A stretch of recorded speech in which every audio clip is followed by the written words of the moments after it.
You're welcome to the Gavel. I'm Linda Akibi. The Senate is set to begin the next phase of reviewing the 1999 Constitution. It will be holding zonal public hearings across the country. Now, the Senate had earlier asked the general public, civil society organizations, professional bodies, as well as other interest groups to submit memoranda or proposals for further alterations of the 1999 Constitution. Now, some of the issues on the front burner for amendments include devolution of powers, state creation, electoral reform, security architecture, as well as comprehensive judicial reforms, gender equality, local government autonomy, public revenue, fiscal federalism, revenue allocation, and socioeconomic and cultural rights as contained in Chapter 2 of the Constitution. The zonal public hearing on the review of the 1999 Constitution will begin on May 26th to end on May 27th. The exercise would hold simultaneously across 12 state capitals, with 2 public hearings per geopolitical zone, while a national public hearing is expected to hold in Abuja, the nation's capital. Ahead of the public hearings, Senate President Ahmad Lawan says the National Assembly holds no predetermined position on any issue as regards amending the 1999 Constitution. Senator Lawan made this remark during Wednesday's plenary session as he announced the Senate's decision to suspend plenary next week to hold the public hearings across the 6 geopolitical zones.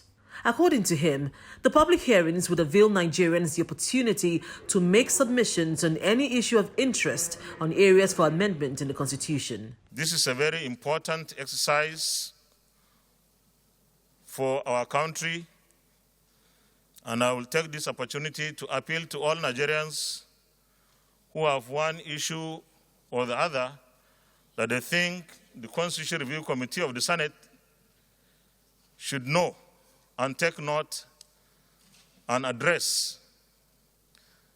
It's an opportunity to go to the center nearest to you. We are open. We are plain. We don't have any preconceived or predetermined positions on anything. The numerous issues that Nigerians feel should be addressed to make Nigeria better, to make citizens cured, and enhance the welfare of our people are upmost in our consideration. Because of this so important assignment by this very important committee of the Senate will suspend plenary throughout next week. This is to enable not only the committee members, but the rest of us who are not even members of the Constitution Review Committee to participate in the exercise. The House of Representatives, on its part, has not announced the date for its public hearings on constitutional review. It will be convening a special summit on national security next week. Some of the issues and bills already identified for amendment in this phase are local government autonomy, electoral reform, women participation, power devolution, state police, judicial reform, among several other issues. However, observers have expressed concern about the ability of the National Assembly to indeed conclude the cumbersome process of amending the Constitution before the expiration of this Assembly, and also in enough time for President Buhari to assent to it before he leaves office. The process of amending the Constitution is strenuous because of the requirement of the numbers needed to vote to pass amendments. 2/3 each of the members of the Senate and House of Representatives are required to vote in support of the amendments. Also, the passage of the bills by the National Assembly does not bring the process to a conclusion, as it would need to go to all the 36 state houses of assembly in the country, who would need to vote by a majority of 2/3 of the states. It is only the bills which receive this number of votes which will be passed and sent to President Buhari for assent. The opportunity the Constitution Amendment gives to address this, to give people a voice, is one that we should actually take very serious. And the National Assembly, being the representative of the people, at least they know the pulse of the people. They go back to their constituency. They hear what they say. Should really look at this as their number one assignment. And beyond that, there are so many issues to be addressed, but the process of addressing it is also very, very key. Having a symposium is just one. It should be a process that gives people the opportunity to put their voice on the table. Analysts have faulted the National Assembly for not drumming up enough awareness and publicity for the constitutional amendment exercise in the last few months. We are not seeing that acute level of dedication, of diligence, of consistency that the process requires. Whatever reasons that may be advanced why it is so, may be valid, maybe not very valid, but it doesn't excuse that there is no engagement around the constitutional amendment process. I mean, we must engage in the minimum. This is an engagement, you know. They say talk is cheap, but it's also very, very, very impactful. If people are not talking about it, it means that you're not stimulating the talk. And that's a minimum basic that they could, you know, they could afford. So that is a major gap in the current constitutional amendment process. There is a whole lot I see that they appear to have come up with, you know, especially at the Senate. The same, you know, they had made a call for submission of memoranda, and I am aware that they have received lots of submissions and that they are collating, and that they are in the process of sieving the issues. You know, the last I checked, I think they have up to like 15, 16, 17 issues, basic issues that they would be dealing with, you know. But all of this cannot be happening in the dark. If all of this is going on and citizens are not aware and citizens are not talking about it, then it makes one wonder what kind of constitutional amendment process are we going to have? Is it the one that would be defined by a select few? The argument would be that, oh, we are your representatives. We have your mandate to do this. But then, come on, you know, the lawmaking process itself, you know, is very participatory. It's very broad and inclusive. So if we are not taking that into account in the constitutional amendment process, it's a major gap. I do not want to use the word failing yet, because there would be reasons, and we want to hear some of those reasons advanced. The National Assembly is also amending the country's Electoral Act, seemingly to strengthen INEC to deliver credible, free and fair elections. But for some Nigerians, this process of amending the Electoral Act is taking too long. The leadership of the National Assembly had promised to pass the Electoral Act bill by the end of the first quarter of 2021, but that did not happen. Now, there are fears that the Ninth Assembly will not conclude the process and get the bill assented to in good time for the 2023 general elections. A coalition of civil society organizations embarked on a protest to the National Assembly, demanding that lawmakers pass the Electoral Act Amendment Bill. Now, the group, under the auspices of Occupy Nigeria, accused the leadership of the National Assembly of obstructing the passage of the Electoral Act Amendment Bill. This group of civil society organizations may be small, but the reason behind their protest is much bigger. The banners and placards say it all. They're accusing the leadership of the National Assembly of undermining the country's democracy for failing to pass the Electoral Act Amendment Bill almost 5 months after holding a public hearing. Nigerians are concerned that the leadership of the National Assembly has failed to meet two deadlines, December 2020 and March 2021, set for the passage of the bill. We have it on good authority that the Joint Committee of the National Assembly has completed the technical process and the bill is ready for third and final reading. Thus, we are left to believe, until proven otherwise, that the leadership of the two houses of the National Assembly are obstructing the transmission of this bill to the plenary. The leadership of the two houses of the National Assembly must demonstrate that they are not part of an emerging conspiracy within the current ruling elite in Nigeria, ruling political elite in Nigeria, to scuttle the conduct of the 2023 elections. They must immediately ensure the passage of the Electoral Act 2021 on or before June 9, 2021, when the 9th legislative session shall clock 2 years, to show Nigerians that they are patriotic and committed to free, fair, and credible elections. We have gotten to a point in Nigeria where we should do things that align with recent developments. What are the things that are being included in this Electoral Act that will guarantee the future of our children, that will guarantee the future of our electoral processes? That is why we are seeking and we are asking. And I think it should even be clear that we are demanding, because these people they are our representatives. We are the government, we are the people. And we are telling them that in the 21st century, we should be doing things differently. And so we want an electoral act that would represent the wish of the people. And an electoral act that will make electoral process seamless. And not stressful, because over the years, I can use myself as an example, over the years it has been stressful. Even to locate your polling unit is a problem. So let us have an electoral act that will determine the next elections. It's not that we should be waking up in 2023, then I join my other colleagues and be filing electoral petition. It doesn't make any sense. This is not the first of such protests urging the National Assembly to pass the bill, and the protesters say it will be sustained until this all-important bill is passed. Meanwhile, inside the Green Chamber, a lawmaker raises a point of order urging the House to fulfill its promise of delivering on the Electoral Act Amendment Bill in good time, but he is ruled out of order by the Deputy Speaker presiding. I want to beg all of us, this House is a responsible House.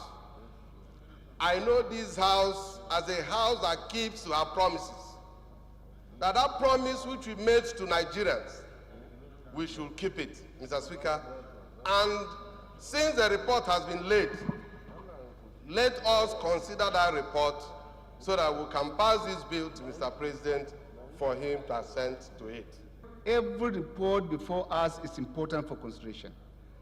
And when you say, or you're trying to insinuate we are not responsible, we are a very responsible House. And we shall keep to our promises to Nigerians to give them the best by the grace of God. Your point of order, I will closely say it's out of order, because there is nothing to insinuate what you are now thinking about. Or what. Although it is widely understood that passing the Electoral Act Amendment Bill in good time before the next general elections would be best for the country, there is no explanation yet from the leadership of the National Assembly on why the reports of the electoral committees of both chambers have not been considered. You're welcome back to the Gavel. Let's take a look at some other major activities in the National Assembly during the week. Reaction to trailing comments made by the Attorney General of the Federation and Minister of Justice Abubakar Malami on the stance by governors in the South on open grazing. A lawmaker raised a point of order the following day at plenary, citing breach of his privilege by the Attorney General of the Federation over his comments on open grazing. But the Deputy Speaker, who presided at plenary, ruled him out of order. Proposed open grazing ban, to compare it to the business of spare parts.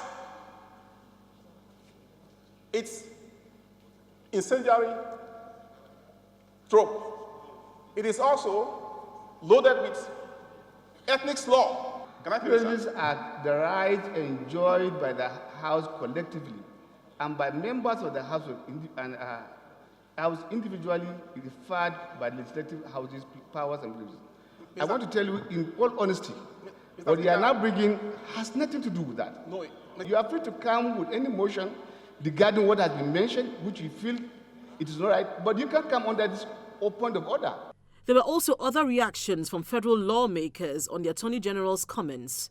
The Senate spokesman, Senator Ajibola Bashiru, who spoke in his own capacity and not on behalf of the Senate, says equating the activities of a archaic nomadic herdsmen destroying people's means of livelihood with others legitimately carrying on businesses by selling spare parts in their shops stands logic on its head.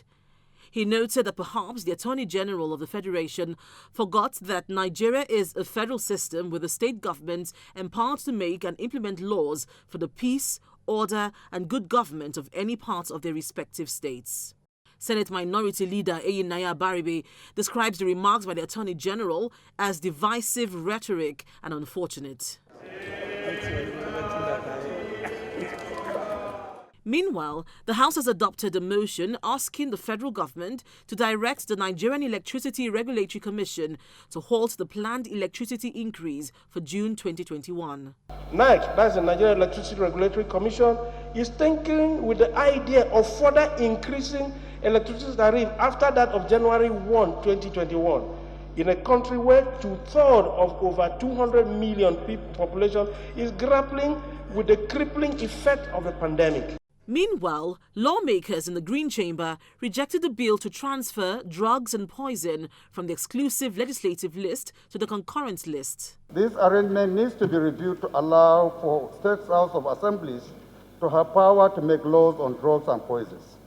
This will afford easy access to drugs, and state governments can grant licenses to manufacturers to use and dispose of the drugs in their respective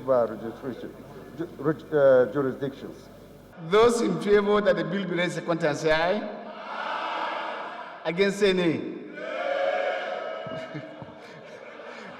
The next have it. The lower chamber has mandated its Committee on Aviation to investigate the circumstances surrounding the averted plane crashes in Port Harcourt and Kano states. This is sequel to a matter of urgent importance raised by Representative Sani Bala. The lawmaker says there are suggestions that the cases could be linked to negligence on the part of the airlines. Concerned that there are allegations of negligence on the part of the airlines in applying safety precautions leading to these incidences. Also concerned that, according to a passenger, despite the echoing of a large, strange noise at the point of takeoff by Max Air yesterday, the pilot and his crew dismissed any feeling of insecurity and took off.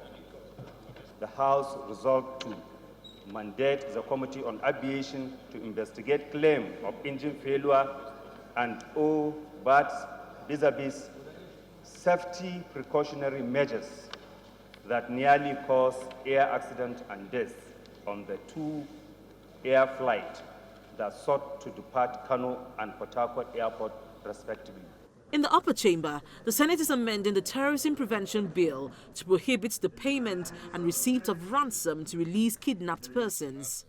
The bill, which scaled second reading during plenary, is sponsored by Senator Ezenwa Onyewuchi. Leading the debate on the bill, the lawmaker says kidnapping has become a fast and lucrative business, adding that according to the USA Global Risk Consultancy, Nigeria has the highest rate of kidnaps for ransom of both locals and foreigners in all of Africa. Anyone who transfers funds, makes payment, or colludes with an abductor, kidnapper, or terrorist to receive any ransom for the release of any person who has been wrongfully confined, imprisoned, or kidnapped is guilty of a felony and is liable on conviction to a term of imprisonment of not less than 15 years. Countries like the United States of America and the United Kingdom do not support payment of ransoms. Payment of terrorist ransom is illegal under the UK Terrorism Act 2000, while the USA adheres to a strict no concessions policy on the policy of ransom. Ransom payments lead to future kidnappings, and future kidnappings lead to additional ransom payment, and it all builds the capacity of terrorist organizations to conduct attacks. The continuous payment of ransom must not be encouraged. In addition, government should provide adequate security and strengthen the economy as a matter of urgency. Staying with security, the Executive Secretary of the Police Trust Fund appeared before the Joint Senate and Reps Committee to defend the agency's budget. He spoke to journalists after the session, which was held behind closed doors. Our 74 billion naira budget estimate has captured all the core mandates of the trust fund to include training and the training of personnel of Nigeria Police Force, provision of state-of-the-art security equipment, that is latest equipment, excellent equipment, for the enhancement of skills of Nigeria Police Force, as well as to improve the general welfare of the personnel of Nigeria Police Force. The Senate has recommended that Nigeria should join the Committee of Nations engaged in the deployment of 5G technology. The resolutions of the upper chamber followed the consideration of a report by its Committee on Communications, which examined the status of 5G network in Nigeria and its technological impact on citizens. Presenting the report during Wednesday's plenary session, the committee chairman, Senator Remi Tinubu, says 5G will revolutionize education, agriculture, security, and other critical aspects of the society. Having carefully taken into account the immense socio-economic and technological impact of 5G over other previous generations of network, the overwhelming aggregate of favorable opinions for majority of stakeholders for its deployment, coupled with the fact that same has been successfully deployed in more advanced countries. While the Joint Committee clarifies that there is no 5G deployment in Nigeria at the moment and that no license has been issued to any mobile number operator on commercial basis, it is a recommendation that Nigeria should still observe the trend of 5G deployments around the globe and engage in extensive sensitization of the public through all channels before commencement of commercial deployments in Nigeria.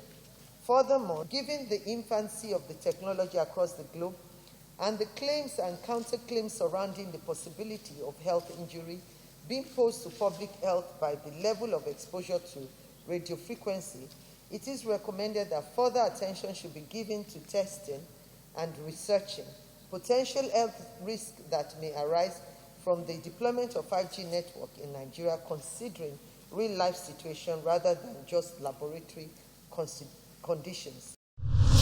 Now, this is where we call it a day on this week's edition of The Gavel. If you have any views on any of the issues discussed, please email us on thegavel@channelstv.com. Thank you for staying with us and see you again next week.